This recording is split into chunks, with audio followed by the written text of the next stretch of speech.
debate. The honourable member for Kenora. Thank you very much, Mr. Speaker. I do appreciate the opportunity to rise in this chamber. Any opportunity I do get. However, I wish I could say it was a pleasure to rise. Unfortunately, it is not at this time. This is now my second opportunity to rise in this place and speak about the Green Slush Fund scandal through SDTC.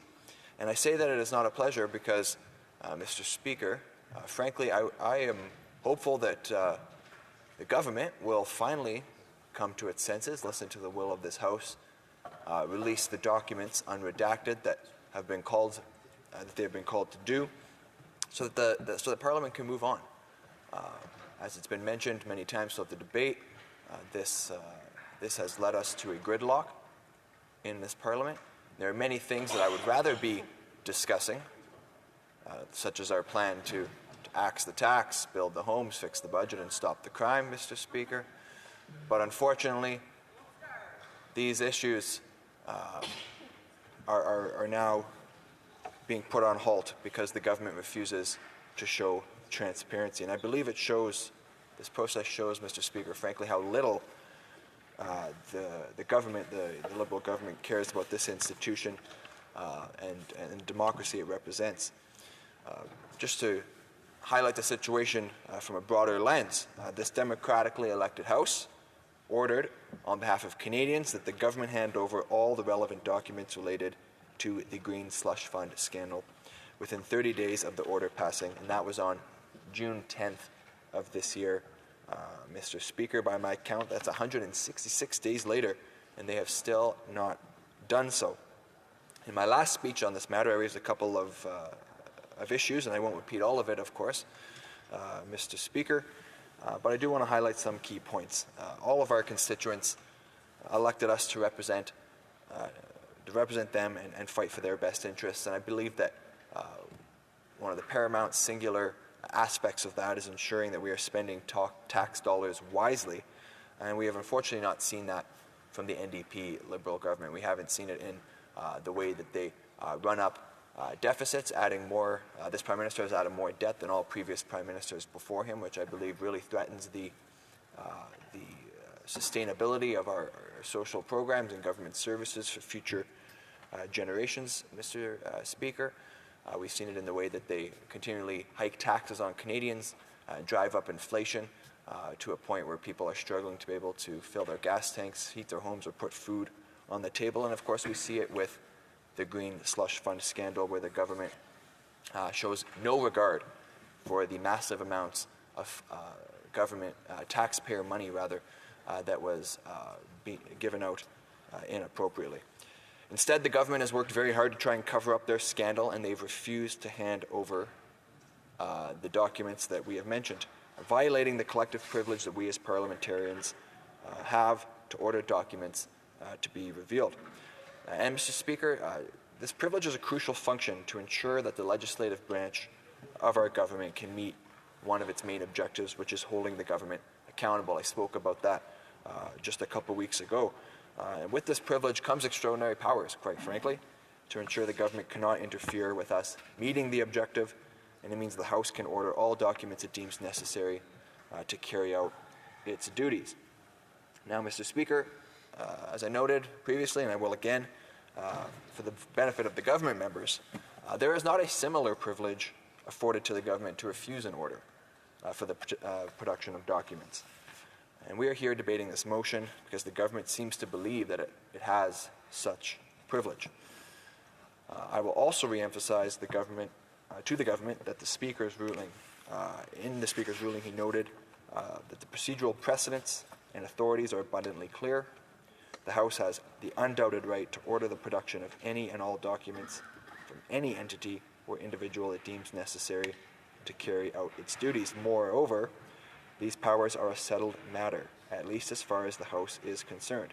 They have been confirmed and reconfirmed by my immediate predecessors as well as those most distantly removed. Mr. Speaker, that was from the Speaker's ruling directly, just for clarity. The Speaker also went on, quoting page 985 of House of Commons Procedure and Practice, 3rd edition, which I will quote for the benefit of Liberal members of this House. No statute or practice diminishes the fullness of that power rooted in House privileges unless there is an explicit legal provision to that effect or unless the House adopts a specific resolution limiting the power. The House has never set a limit on its power to order the production of papers. And I believe that Mr. Chair, is an important aspect of this. The House has never set a limit on its power to order the production of papers.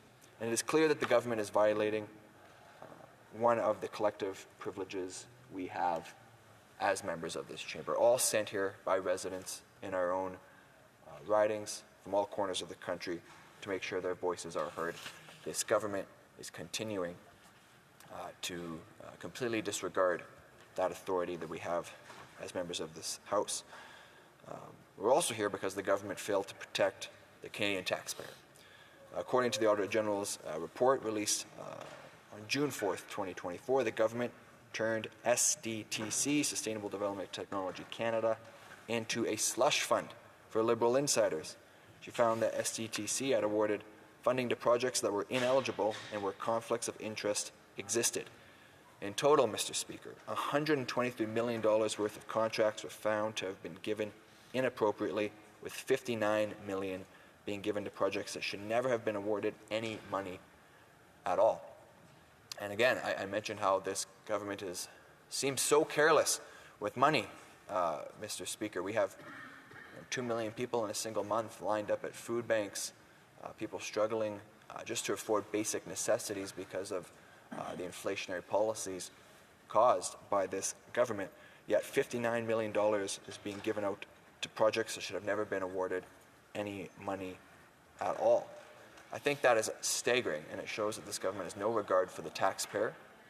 And you know, when I go back home to the riding, when I'm traveling around northwestern Ontario, you know, nobody likes taxes. I think that's pretty clear. Maybe the Liberals and NDP like taxes, Mr. Speaker, but most people, you know, don't really appreciate paying taxes. But when I talk to my constituents, they say, you know, I have no problem chipping in my fair share if I know where it's going. If it's going to go somewhere to help benefit my community, help benefit my country. And that is the big issue that we see with this government. They're raising taxes, and what are they doing with the money? Funneling it to Liberal insiders. Taxing Canadians more, and Canadians are getting less as a result, Mr. Speaker. It's completely unacceptable. But I digress, Mr. Speaker.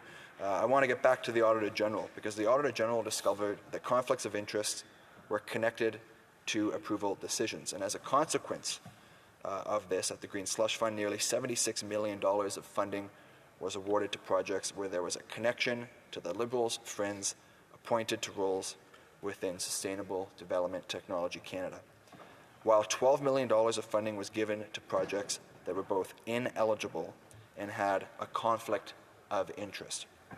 In fact, Chair, the Auditor General discovered that long-established conflict of interest policies were not followed in 90 cases, and in one instance, the Prime Minister's hand-picked chair siphoned off $217,000 to her own company.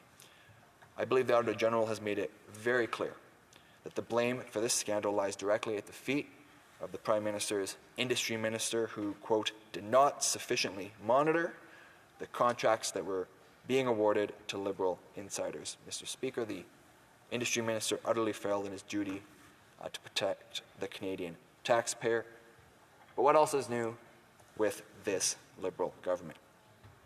There's much more, and I don't want to repeat too much of what members have already covered, but I do want to note, for the record, Speaker, that if the government had managed taxpayer dollars responsibly, there would not be a privilege motion that we're discussing here today. If the government had, of course, handed over the documents, we would not be here debating this privilege motion. We could be discussing one of the many, many other issues that are impacting Canadians in their everyday lives. And it's very important to note that only the government has the power to end this gridlock. If they comply with the House order to hand over all the documents related to the Green Slush Fund, then we can get back to normal programming. But instead, they're trying to protect themselves The government's trying to protect themselves and withhold what I would imagine, Mr. Speaker, is very damaging information. I mean, it must be very damaging information if they are willing to put their entire legislative agenda on hold. Absolutely. Right, Mr. Speaker? I mean, as I mentioned, we could be talking about everyday Canadians, the fact that we have a plan to axe the carbon tax to bring down the cost of living and make life more affordable for those who are struggling. We could be talking about our plan to remove the GST on new home builds, our plan to make housing more affordable and get young Canadians out of their parents' basements and realize that dream of home ownership. We could be talking about our plan to stop the crime by bringing in jail not bail for repeat violent offenders, fixing the broken bail system that this government has created, and ensuring that we can restore safe streets across the country. Mr. Speaker, we're going to be talking about many issues impacting First Nation communities and reconciliation across the country. All of these issues are tremendously important and require our attention. But the government would rather drag out this debate to cover up the documents being released. I think that speaks for itself. It speaks to the fact that they clearly have something to hide. And it's also unfortunate, Mr. Speaker, that this isn't an isolated incident, and many members have mentioned this. This is a culture, a very pattern with this government. It's been scandal after scandal. Whenever one scandal's in the rearview mirror, another one comes to light. We've talked about SNC Lavalin, of course, We Charity, the Bahamas vacation that the Prime Minister took. The list goes on, Mr. Speaker. But one in particular scandal that has become that has come to light recently is that involving the former Minister of Employment, Workforce Development and Official Languages, who is still sitting as the member for Edmonton Centre, however, no longer in Cabinet. And this is a very interesting one. So, Mr. Speaker, it has been reported that this member is tied to a lobbyist who received a staggering $110 million in federal contracts. And he was the director of the company that received a further $8 million of government contracts. He is engulfed in allegations of fraud and wire fraud. He also tried to hide that he was getting payments from his lobbying firm while he was lobbying his own government and even sometimes, Mr. Speaker, his own ministry. But he was caught by Global News, which reported it, thankfully, to highlight this issue to Canadians. But it doesn't stop there. As if that's not bad enough, earlier this month we found out that there was more text messages in addition to ones obtained earlier that showed a Randy and perhaps another Randy, as the member of Edmonton Centre maintained. This Randy was in regular contact with his co-owner even while he was minister. It turns out, Mr. Speaker, there is only one Randy, and we all know who it is. And on top of all of this, again, it doesn't stop there.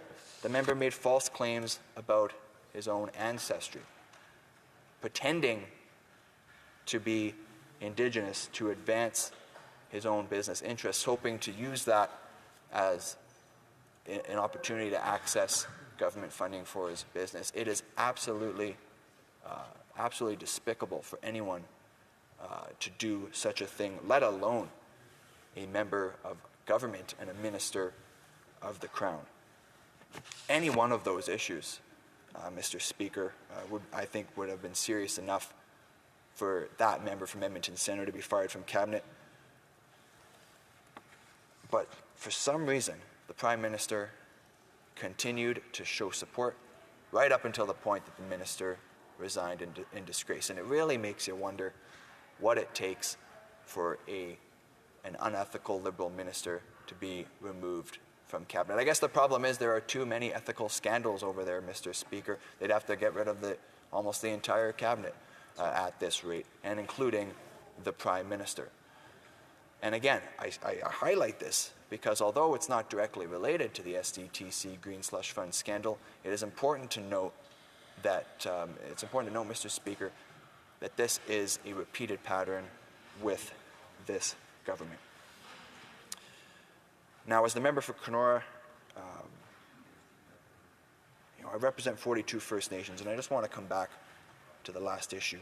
I also represent part of the Métis homeland in northwestern Ontario, and the scandal that I just highlighted with the member from Edmonton Centre, I think particularly hits home for residents in my riding, Mr. Speaker. Roughly half of my riding is Indigenous, and we know First Nations, Indigenous peoples across the country experience a number of challenges, and that there are a number of programs that have been created, well-intentioned programs to help rectify some of the past wrongs, and to have, once again, a minister of the Crown use that to his advantage to fake Indigenous ancestry, to try to access that is something that I know I've heard in my writing from residents, both Indigenous and non-Indigenous, is something that is especially concerning and especially disgraceful. Now, Mr. Speaker, the priorities of this government are one that I have lots of questions about, because we have seen in this case of the member of Edmonton Centre, the Prime Minister continuing to stand up for him, to have his back. But if you look at past Liberal ministers, let's take Jody Wilson-Raybould, for example, a Indigenous woman who spoke the truth. She was punished. She was removed from cabinet. She was actually kicked right out of the caucus, Mr. Speaker. So the question that I know a lot of people have is, why is it that the government is so quick to remove an Indigenous woman from their benches when she speaks the truth, but also so quick to support a non-Indigenous man pretending to be Indigenous and trying to advance his own interests, Mr. Speaker. It's perplexing to me that no members on that side seem to be asking that question. I would think they would also want to know. Maybe they don't care. I would like to think that they do. I would like to think that they would take issue with this, but it doesn't seem that they do, Mr. Speaker. And again, these are very, very serious allegations. So it's incredible to me that it's become normalized on that side of the House that you would use your position, not yours, Mr. Speaker, but one would use their position as a minister to advance their own interests, and even go as far as doing what Jody Wilson-Raybould described as playing ancestry Wheel of Fortune. So, Mr. Speaker, there's much more I can go on about. I know that my time is limited, but I think it's very important to note that with this Green Slush Fund scandal, it is really just one domino in a series of events of ethically challenged Liberal governance, and it's very important to know that we can get back to debating the issues that are facing everyday Canadians if this government were to comply with the House order. If they were able to show some transparency, they're supposed to be transparent by default. That really hasn't worked out, Mr. Speaker.